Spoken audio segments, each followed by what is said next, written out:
Magandang umaga sa lahat. Ngayong umaga ay babasahin po natin ang ika-16 na kabanata ng Kronika at ang magbabahagi ng salita ay si Pastor Tim. Mababasa po natin dito ang huling taon ng paghahari ni Asa.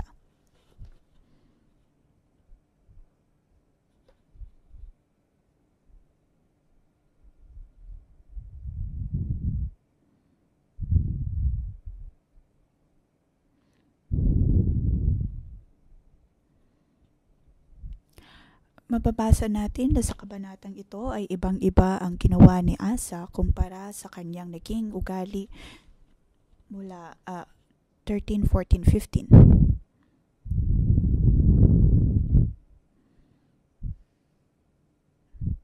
Si Asa ay hari na nagtiwala sa Diyos. Ngunit sa chapter 16 verse 12,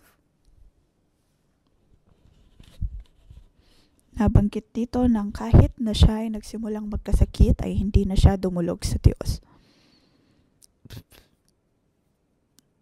Pagkatapos sa chapter 15, sinunod niya ang kautusan ng mga propeta.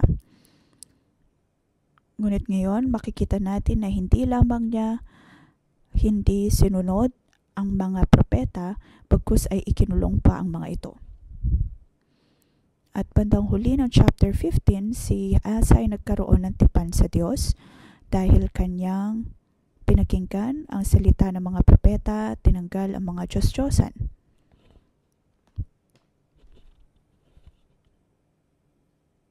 Ngunit sa chapter 16, nagkaroon siya ng tipan, hindi sa Diyos, bagkus sa tao.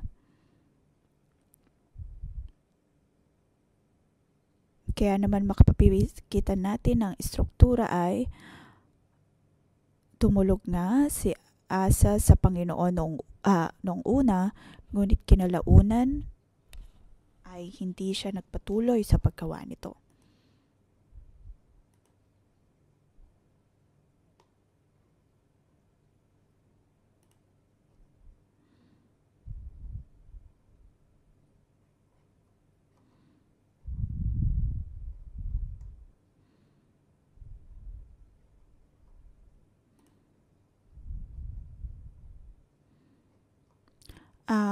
Sa kabanatang ito, makikita po natin ang mga nangyari sa pagtanda ni Asa.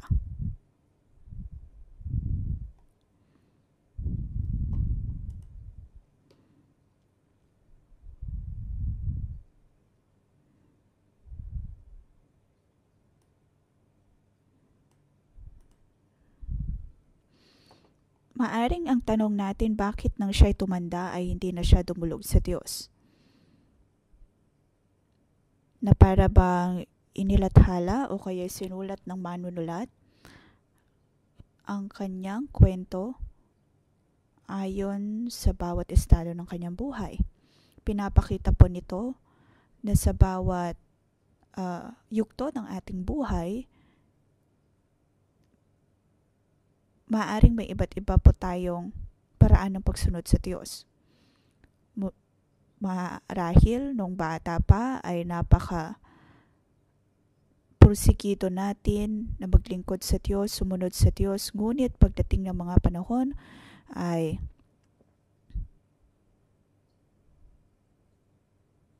masasaksihan natin ang mga problema sa iglesia, kung kaya naman ang pag-ibig natin para sa Diyos ay nagbabago. Marahil noon, pakiramdam natin ay napakabilis ng Diyos na tumugon sa ating panalangin.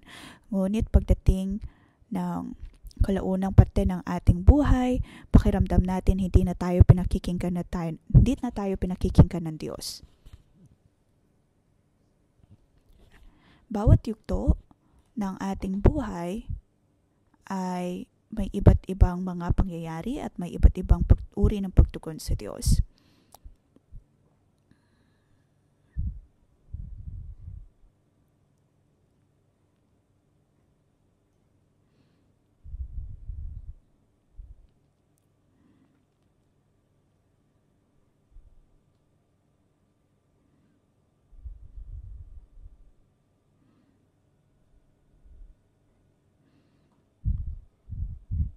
Sa mga kabanatang binasa po natin, tayo po ay binibigyan ng bukas na posibilidad pagdating sa pagsunod sa Diyos.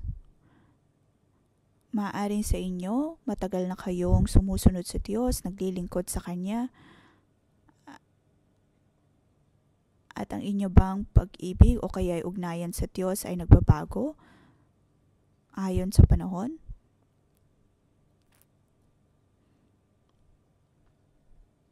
Maaaring ang inyong interaction sa Diyos ay napaka-normal, ngunit ang tanong o ang dapat nating isipin, ang ating ugnayan sa Diyos ay hindi dapat nagbabago.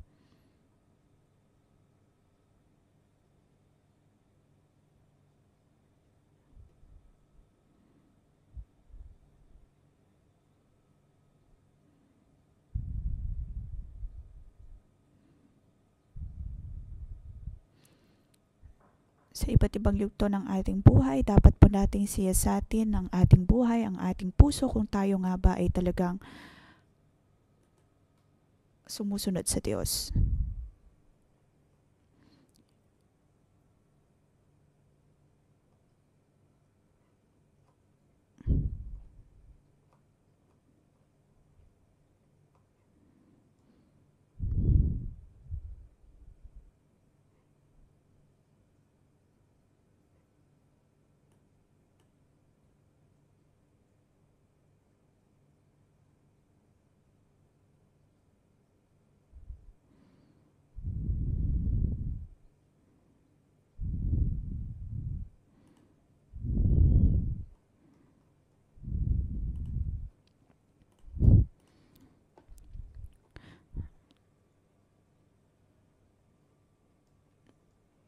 Makikita natin dito na bandang huli ang mga Israelita ay higit pang napahirapan dahil ang kanilang puso ay nagbago pagdating sa pakikitungo sa Diyos. Ngayon, siyasatin natin ang ating buhay kung ang ating din po bang mga puso ay tapat pa rin sa Diyos.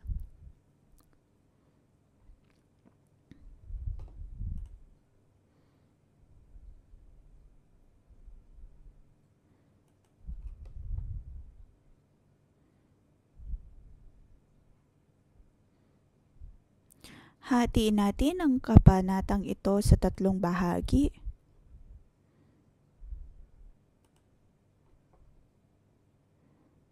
Bawat bahagi ay makikita po natin ang iba't ibang desisyon na ginawa ni Asa. Una, verse 1 hanggang verse 6. Siya ay nagkaroon ng tipan sa tao.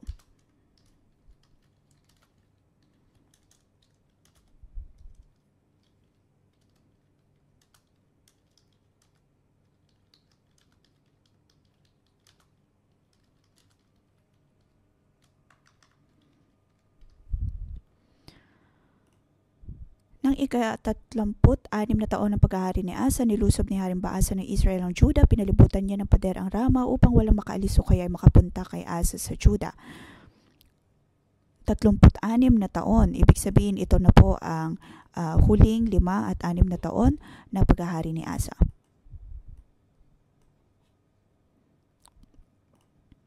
Tingin ko ito po ang ikalawang digmaan sa kanyang paghahari.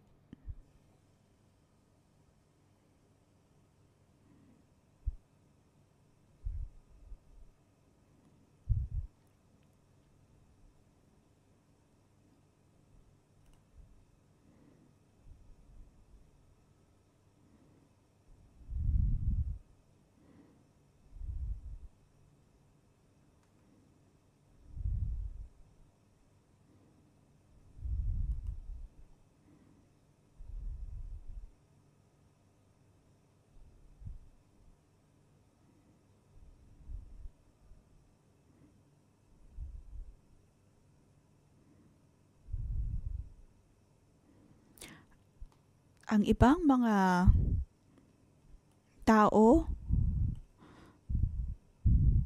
sa hilagang bahagi ng kaharian ay gustong sumamba sa mga Diyos-Diyosan.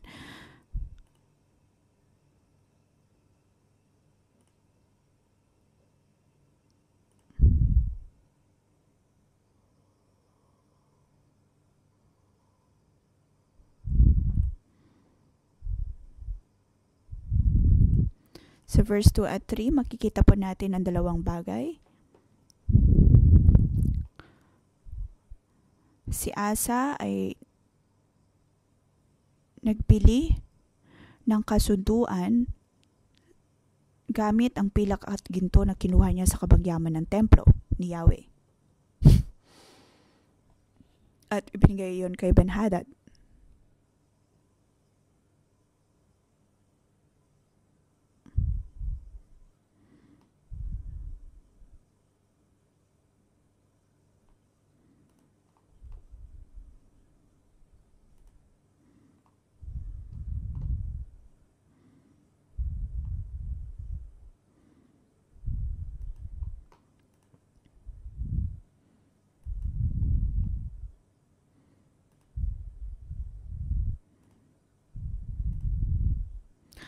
Si Asa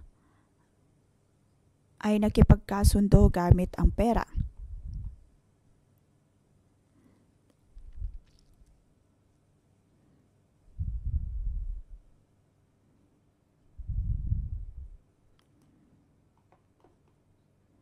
Pagkatapos napagtanto ng hari sa hilagang bahagi ng kaharian na ang tipan na ginawa ni Asa sa kanya ay hindi na nasunod. Makikita natin sa verse 6, sabi dito, tinawag ni Haring Asa mga taga-Juda at pinahakot ang lahat ng bato at kahoy na naiwan sa itinatayong pader at ginamit niya mga ito sa pagpapader sa Geba at Mizpa.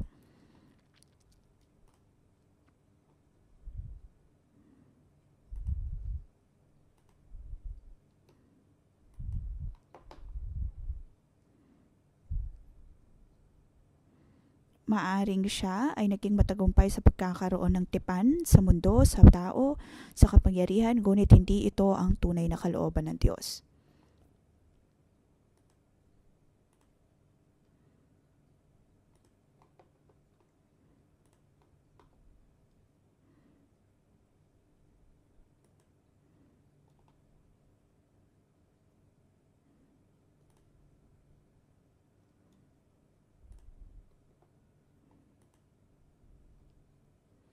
Kumpara sa mga krisis na hinaharap po natin ngayon, dapat po nating siyasatin ang ating puso kung patuloy nating hahanapin o patuloy tayong dudulog sa Diyos.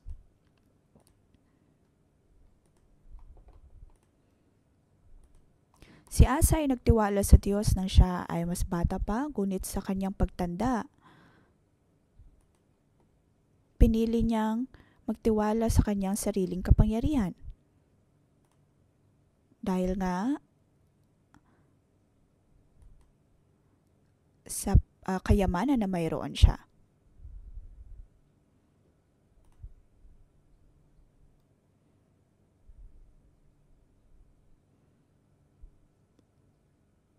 Bakit may ganitong pagbabago? Marahil ay dahil hindi niya talaga lubos na naunawaan ang pagkilos ng Diyos.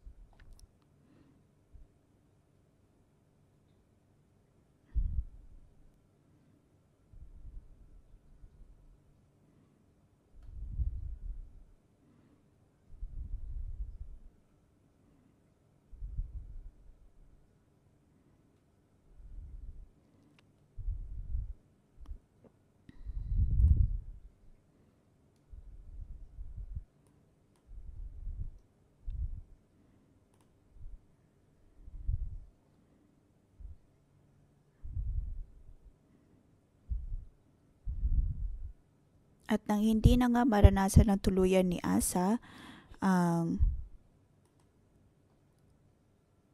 Diyos, kung kaya naman pinili niya na lutasin ang bawat problema ayon sa kanyang kapangyarihan.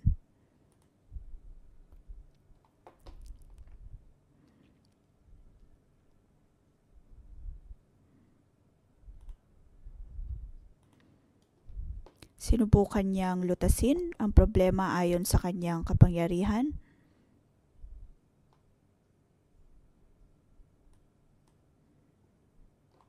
ngunit hindi ito kinalulugdan ng Diyos. Marahil ay mas pinahalagahan niya ang pera kaysa sa kanyang relasyon sa Diyos. Nung mas bata pa siya ay mas may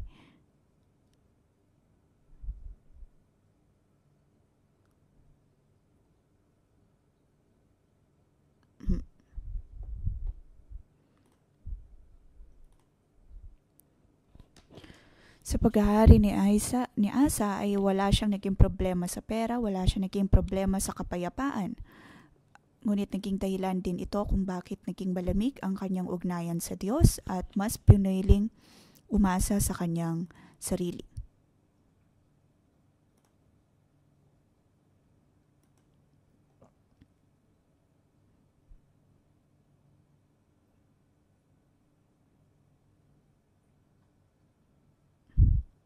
Si Asa ay mas higit na umasa sa kanyang sarili imbes na umasa sa Diyos.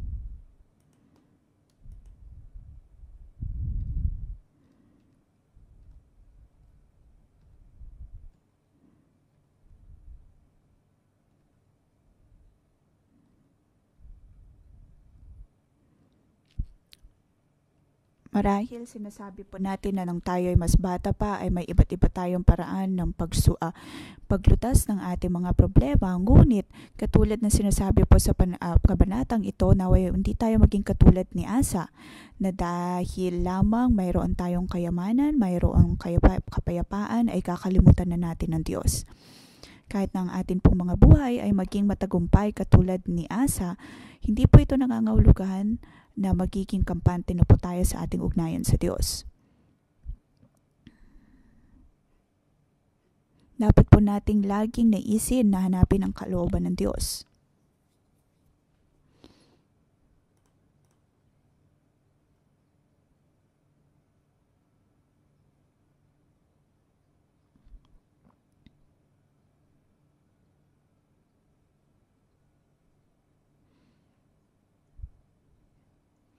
Sa atin pong katagumpayan, ang atin po bang puso ay nananatili pa rin sa Diyos? Sunod ay verse 7 hanggang 11.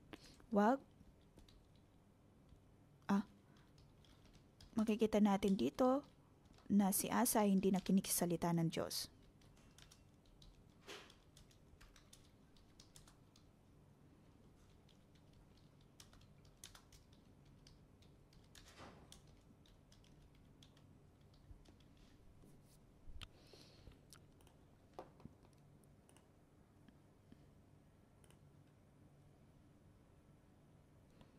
Makikita natin sa verse 7 hanggang 11 ang pagpunta ni Propetang Hanani kay Asa.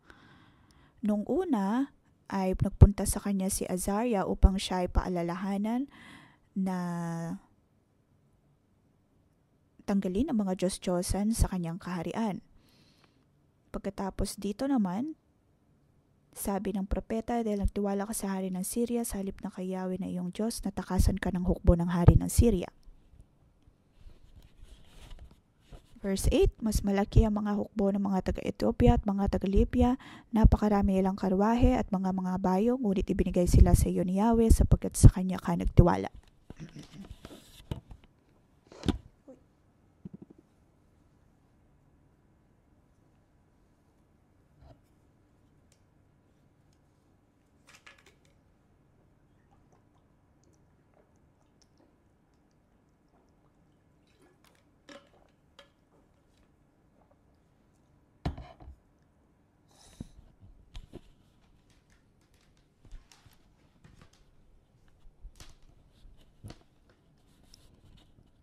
Dito, ipinaliwanag ng propeta na si Asa ay nagtagumpay noon dahil nagtiwala siya sa Diyos. Ngunit sa pagkakataong ito, dahil pinili niyang magtiwala sa tao, hindi sigurado ang kanyang pagtatagumpay.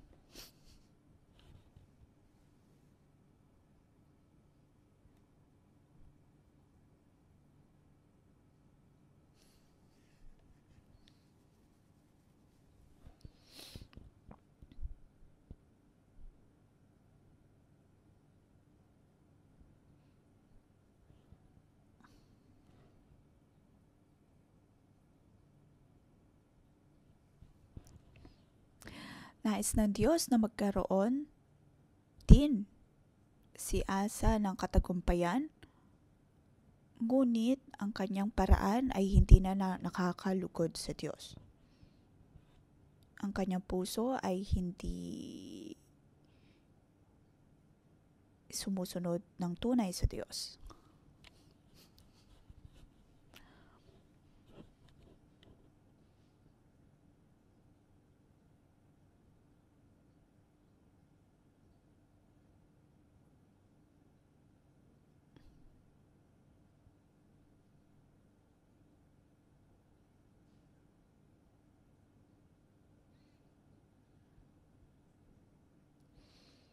Mula sa 36 na taon na paghahari ni Asa hanggang sa huling taon ng kanyang paghahari ay magkakaroon ng digmaan.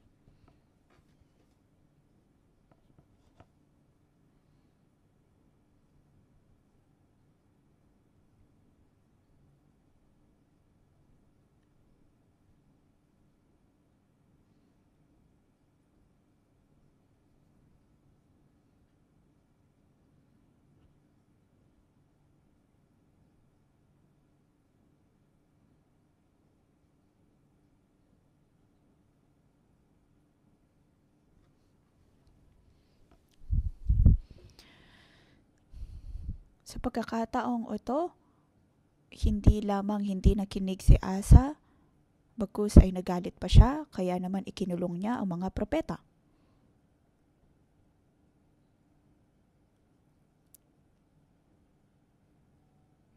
Ito ba ay parang pagsasabi sa kanila na wala silang karapatan na mangusap sa kanya sa ganitong paraan?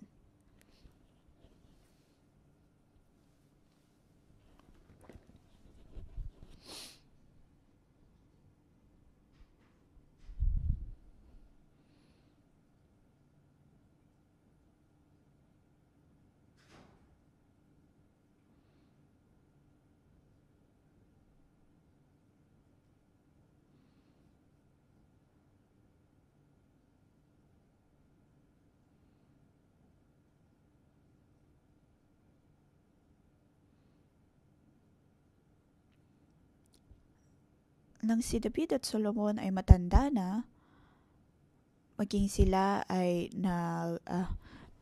nagkaroon din ng hindi magandang record sa kanilang paghahari. Kaya ganun din ang nangyari kay Asa.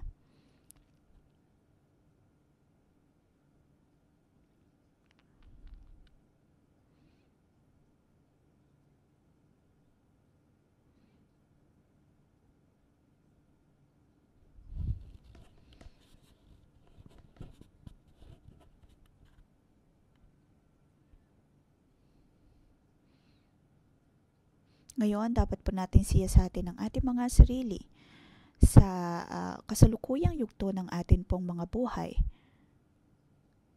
Ang atin po bang pagpupursigi sa pagsunod at pag-ibig sa Diyos ay pareho pa din?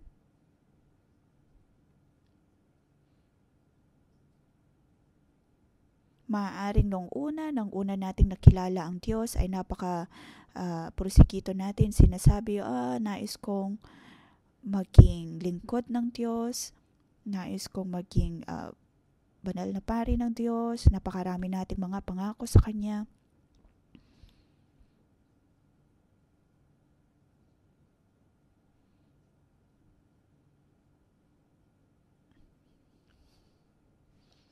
Ngunit maaaring habang tumatagal sa yugto ng atin pong mga buhay, tayo nagkaroon ng pamilya, pumasok sa universidad, o kaya nagkaroon ng sakit, maaaring hindi na po pareho ang ating pananaw pagdating sa paglilingkod sa Diyos.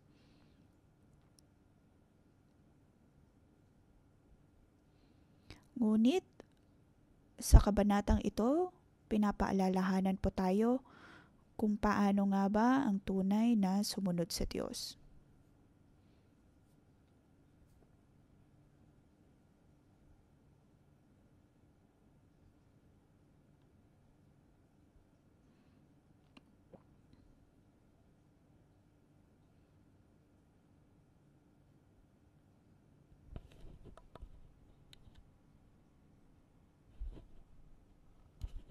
lahat ay nakadepende kung tunay bang kilala natin ang Diyos.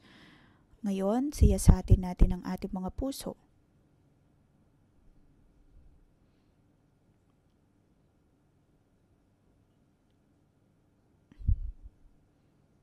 Pinapaalalahanan po tayo ng kanyang mga salita na maging pareho pa rin dapat ang ating pagpupursigi sa pagsunod sa Diyos at pagsunod ng kanyang kalooban. Sunod sa verse 11 hanggang 14, si Asa ay nagkaroon ng sakit. Sabi sa verse 13, namatay siya ng ika-41 taon ng kanyang paghahari matapos magkaroon ng malubhang sakit sa paa. Sa halip na kay Yahweh humingi ng tulong sa mga manggagamot, siya sumangguni. Alam niya na ang Diyos ay Diyos na nagpapagaling.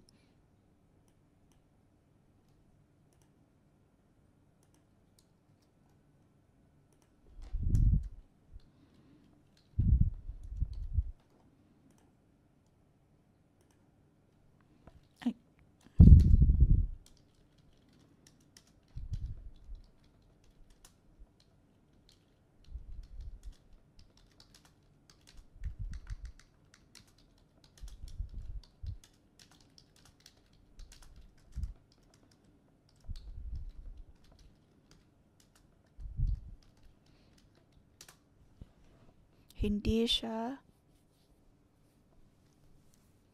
dumulog sa Diyos para sa kanyang pagpapagaling.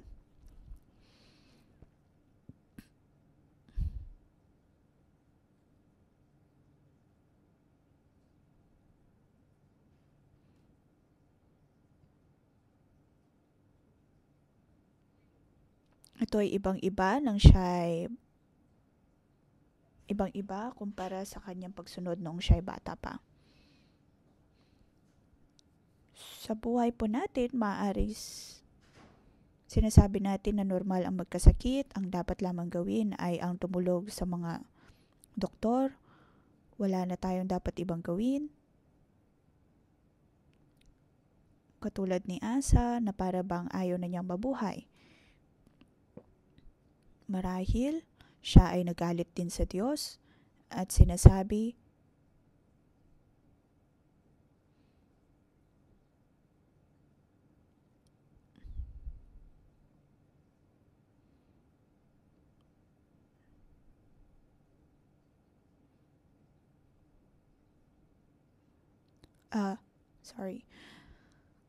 dito, makikita natin na sa rurok ng katagumpayan ni Asa,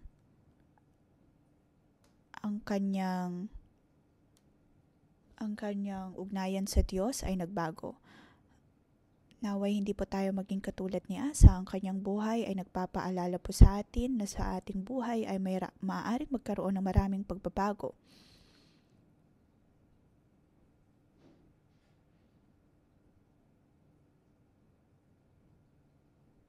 Sinasabi natin, alam ko ang ibig sabihin kung paano maglingkod sa Diyos.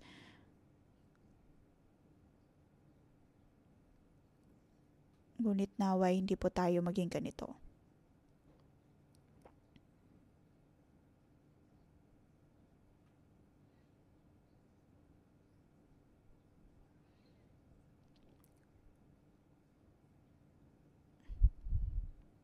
Sa Biblia ay marami pa ring mga matatandang tao na ginamit ng Diyos katulad ni Moses na sinimulan ang kanyang paglilingkod sa Diyos nang siya ay 8 taong gulang na. Kaya naman ito ay pagpapalakas para po sa ilan sa mga sa atin. Pagpapaalala na kayo man ay matanda na, kayo pa rin ay gagamitin ng Diyos.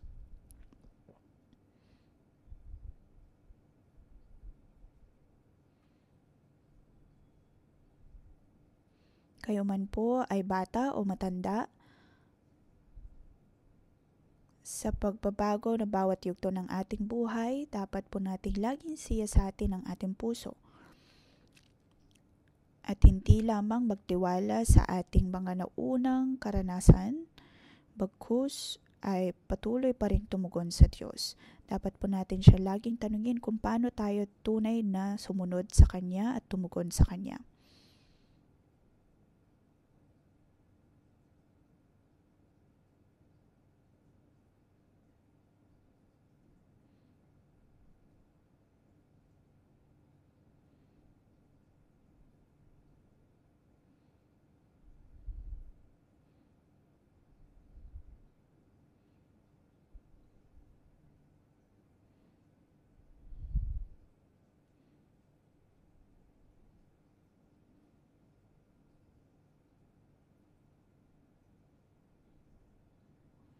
Sa buhay ni Asa, dahil siya ay nagsimulang magtagumpay, kung kaya naman ang kanyang pag-ibig para sa Diyos ay nagbago din. May mga pagkakataon na ang ating tagumpay ay nagiging dahilan upang makalimot sa Diyos.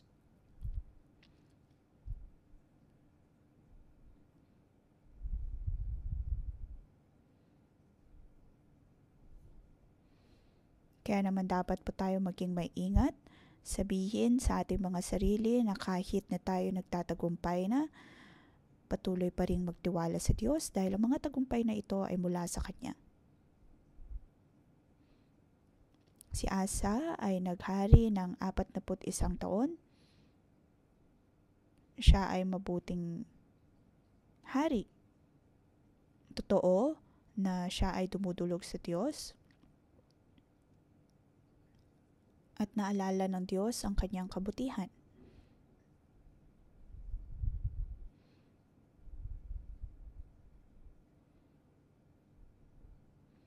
Ngunit naway, maging pareho pa rin ang pagpupursigi na mayroon tayo sa pagdulog sa Diyos kahit na magbago ang yugto ng ating buhay.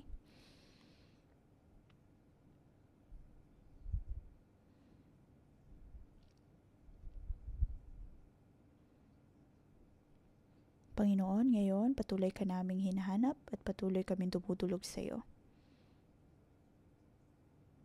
Maaring kami ay nasa iba't ibang yugto ng amin pong mga buhay. Ang iba sa amin ay bata pa.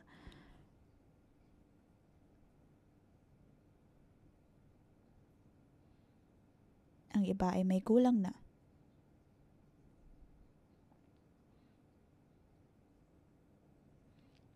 Ngunit isang bagay na hindi magbabago o Diyos ay ang aming puso ay patuloy na susunod sa iyo.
Panginoon, maraming salamat sa iyong pangunguna sa amin.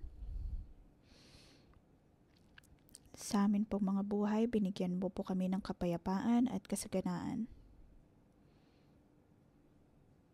Binigyan mo kami ng maayos na ugnayan sa tao. Ngunit sa pagharap po namin ng mga pagsubok at mga laban,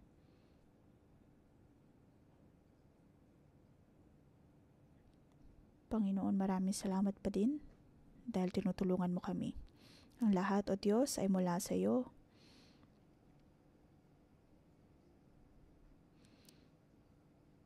Hinayaan mo, O Diyos, na mapangyari ang ilang bahagi ng amin po mga buhay upang kami ay mabago.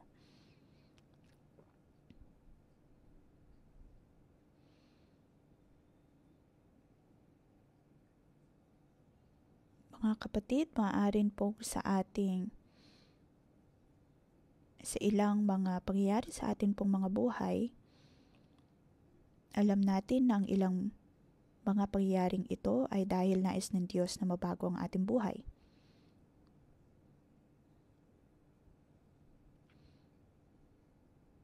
Panginoon, maraming salamat, ang amin pong mga buhay ay nasa iyong mga kamay. Salamat, O Diyos, dahil kami ay maaaring magtiwala sa iyo.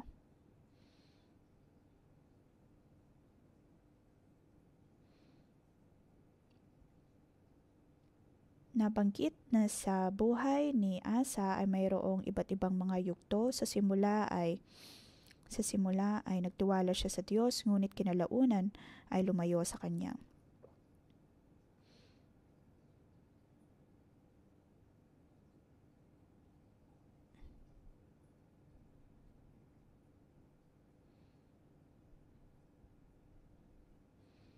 Ngayon, maaari po nating ibahagi kung paano natin nararanasan ang Diyos, kung paano natin tinanggap ang Diyos, at anong mga milagro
Panginoong Yesus, maraming salamat dahil nang ako'y nasa Form 1 pa lamang, una kong narinig ang pangalan ng Panginoong Yesus at ikaw na ay aking tinanggap bilang aking personal na Diyos at tagapagligtas. Maraming mga guro ang nagugol ng kanilang oras upang tulungan kami. At hanggang ngayon, O Diyos, ay naglilingkod pa rin ako sa iyo.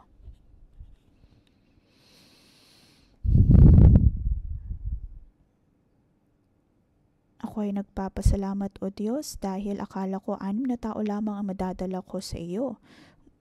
Ngunit matapos kong matutong mag-ebanghelyo, ay mas marami ng tao akong nadala sa ngalan mo.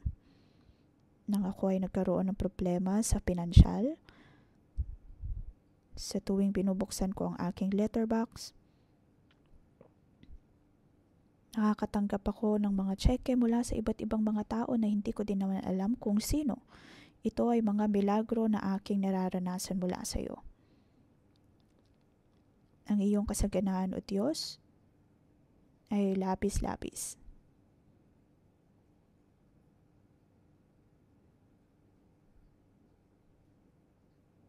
At ako nagpapasalamat, O Diyos, dahil ngayon ay nakapaglilingkod na ako sa iyo kasama ang aking asawa. Panginoon, salamat dahil sa aming buhay kami nakakaranas ng maraming mga milagro. Ako ay nakalabas sa aking problema sa pagkakaroon ng mga kalaguyo. Naging adik ako sa droga, sa pagsusugal. Ngunit ngayon ay nakatanggap ako ng kagalingan.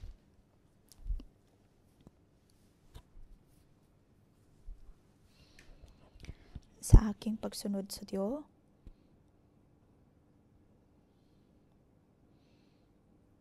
naranasan ko ang iyong mga milagro. Maaaring dumadating din sa pagkakataon, O Diyos, na ang aming puso ay nagiging malamig. Pakiramdam namin ay napakalayo namin sa iyo.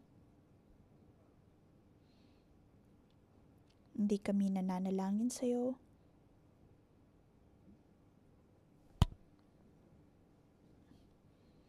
Dahil akala namin, O Diyos, na ang amin pong mga buhay ay normal lamang. Kaya hindi kami nananalangin sa iyo, ngunit O Diyos, patawarin mo kami kung kami ay naging malamig sa aming ugnayan sa iyo.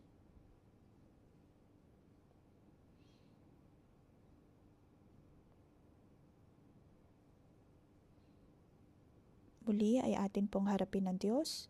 Siya ang Diyos na siyang tumawag sa atin.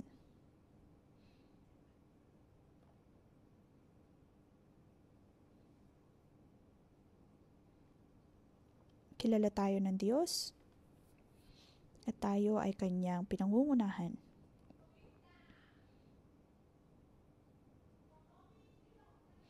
Nais niya na magkaroon tayo ng malalim na ugnayan sa Kanya.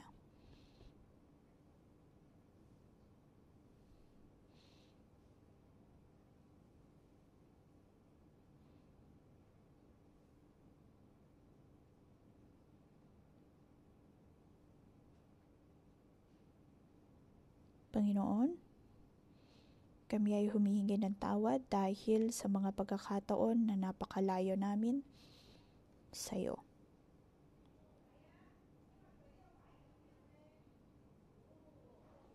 Nung kami ay bata pa, napakapursigido namin sa pagtulog sa iyo. Ngunit nang magsimula kaming magtrabaho, napakaraming mga distraction, mga bagay na bumabagabag. Sinasabi na kami ay pagod na pagod.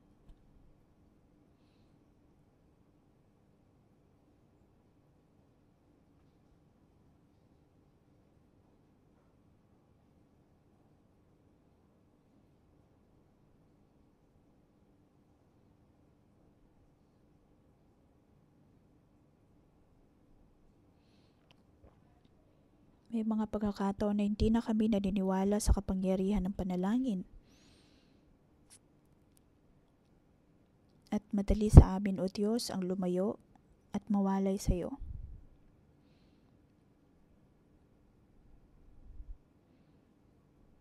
hindi kami nagtitiwala sa iyo.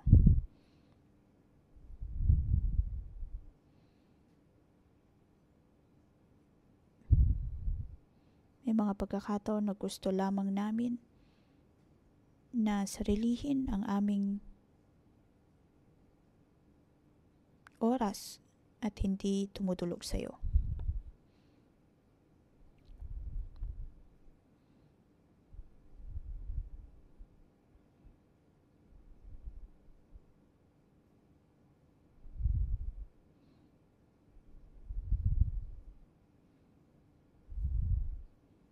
Kahit na kapag kami ay mayroong mga sakit, tumutulog lamang kami sa mga doktor imbes na manalangin sa iyo.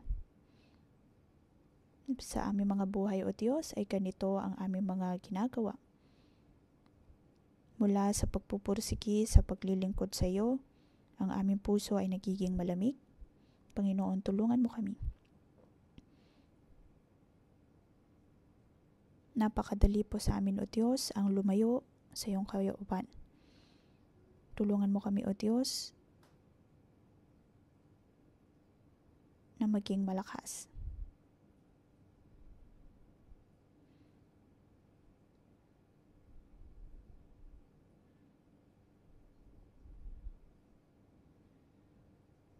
Bigyan mo kami, O Diyos, ng simple at dalisay na puso, na kahit anumang aming sinasabi o iyong sinasabi ay amin pong pakikinggan at paniniwalaan. Naway hindi po tayo maging katulad ni Asa. Panginoon, baguhin mo kami.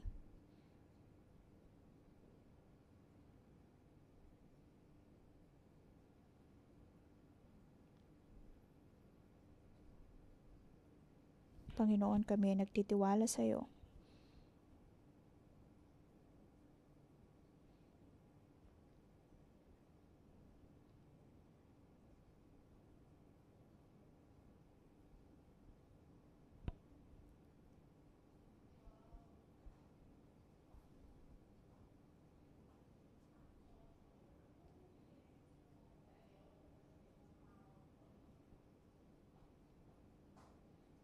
Maaaring noon, O Diyos, ay napakaraming mga buhay patotoo, ngunit ngayon ay wala na kaming maibahagi at pakiramdamin ay wala na kaming halaga. Ngunit, O Diyos, naway mangusap ka sa aming mga buhay.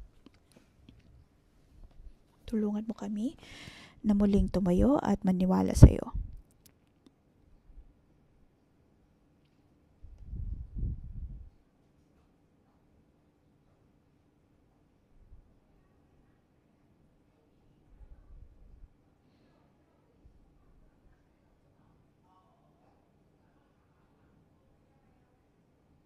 Tayo po ay tumayo at tumugon tayo sa Diyos. Kalimutan ang nakaraan kahit kaano pa man tayo naging matagumpay.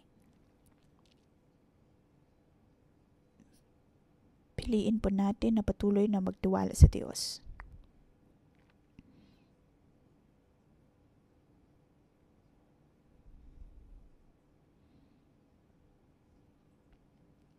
Sa higit po natin pagtulog sa Diyos, mas makikita po natin ang kanyang kadakilaan.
Panginoon, Ikaw ay aming binibigyang kapurihan.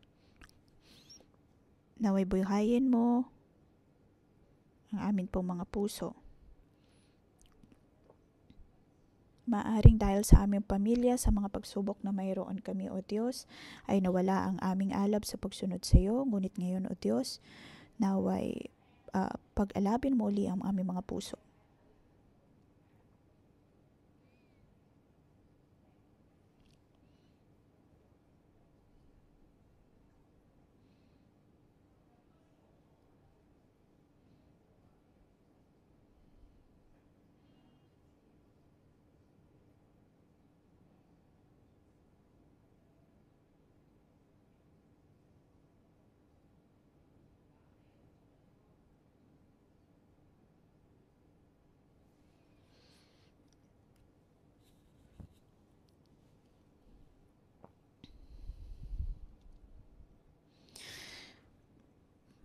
Maaaring mula po tayo sa iba't ibang mga background, iba't ibang edad, iba't ibang yugto ng buhay. Ngunit ipanalangin po natin ang bawat isa. Ipanalangin ang ating buhay na magkaroon ng muling pag-alap.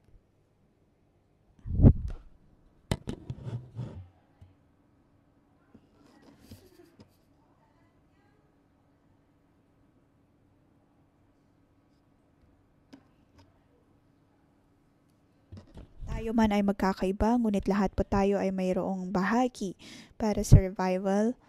Mayroon tayong bahagi para sa ikaluluwalhati ng Diyos.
Panginoong Jesus, kami ay nagpapasalamat sa iyo. Naririnig mo ang bawat naming panalangin.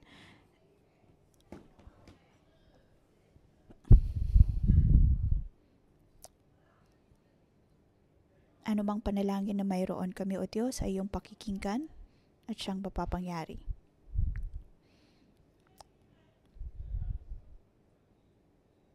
Ngayon ay mabasa po natin ang kabanatang ito. Katulad ng sinabi sa isang bersikulo dito, lalo na sa verse 9, maaari po natin itong memoryahin.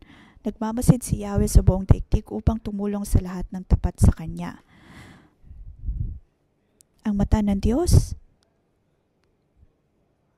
Nagmamasid si Yahweh sa buong daigdig upang tumulong sa lahat ng tapat sa Kanya. Ano po ang ibig sabihin nito? Ibig sabihin po nito ng ating kaisipan, ang ating mga emosyon, ay laging nakatuon sa Diyos.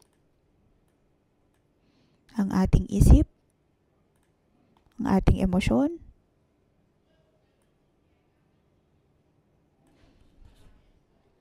ay laging nakatingin sa Diyos.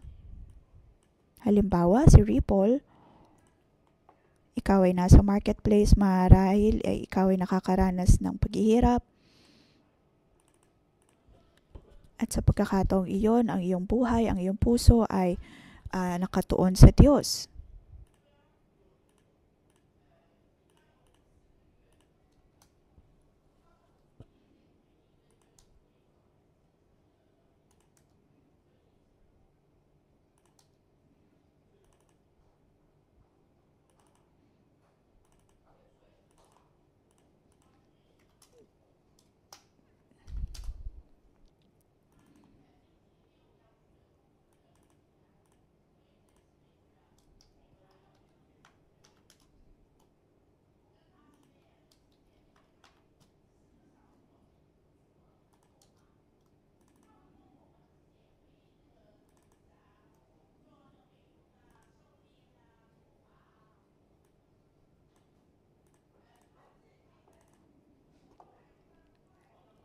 Sabi sa verse 12, noong ika-39 na taon ng kanyang pagkahari, nagkaroon siya ng malubhang sakit sa paa. Sa halip na kay Yahweh humingi ng tulong sa mga magagamot, siya sumangguni.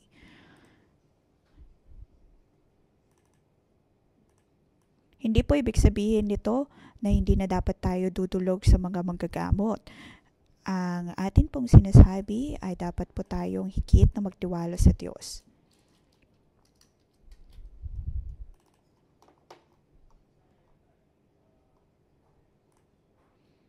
Sa mga pagkakataon na mayroon pong hindi magagandang pangyayari sa ating mga buhay, marahil iniisip natin, napakamalas ko, hindi ako tinulungan ng Diyos.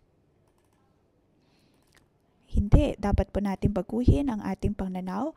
Nangyayari ang mga bagay na ito upang matuto po tayong dumulog sa Diyos. Maraming beses ay umaasa lamang tayo sa ating sarili, sumaasa sa mga tao. Ito ay pagpapaalala ng Diyos sa atin na dapat tayong higit na tumulog sa Kanya.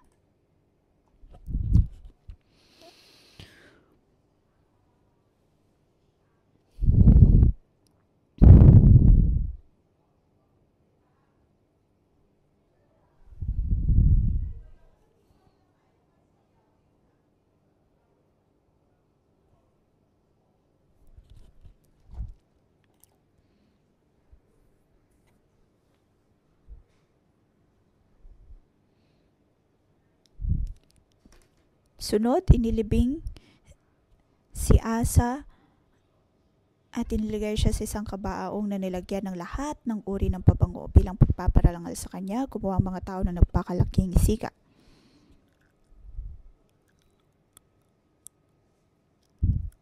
Nang siya ay namatay, maging si Asa ay napakayabang pa din. Marahil sinabi niya ang tuntunin na ito bago siya namatay.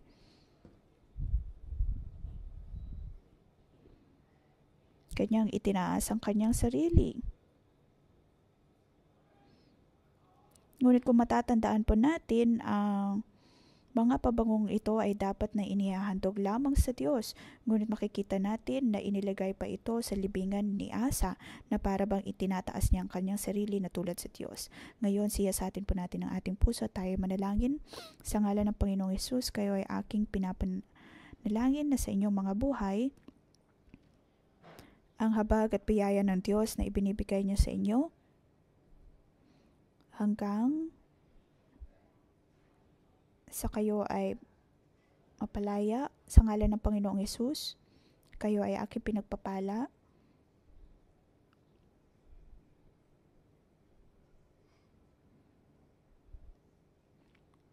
Naway makita nyo pa rin ang Diyos at higit na magtiwala sa Kanya.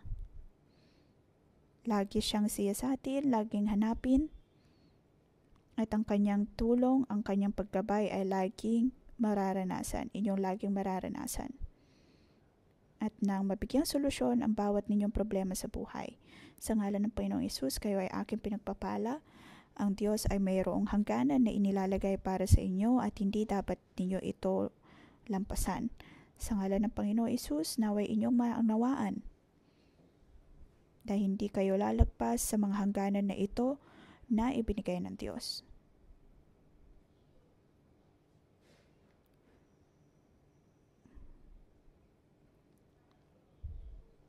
Ang iyong buhay ay magiging matagumpay at magiging masaya sa ngalan ng Panginoong Hesus.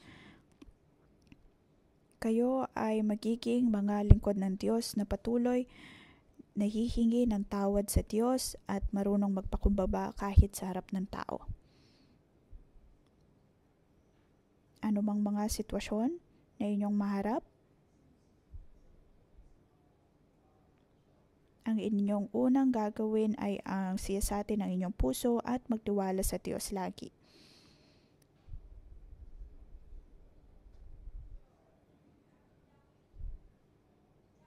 Sa ngalan ng Panginoong Hesus, kayo ay kanyang patuloy na tutulungan. Sa ngalan ng Panginoong Hesus, maraming salamat. Amen. Dito po nagtatapos ang ating pangumagang debosyon. Magandang umaga.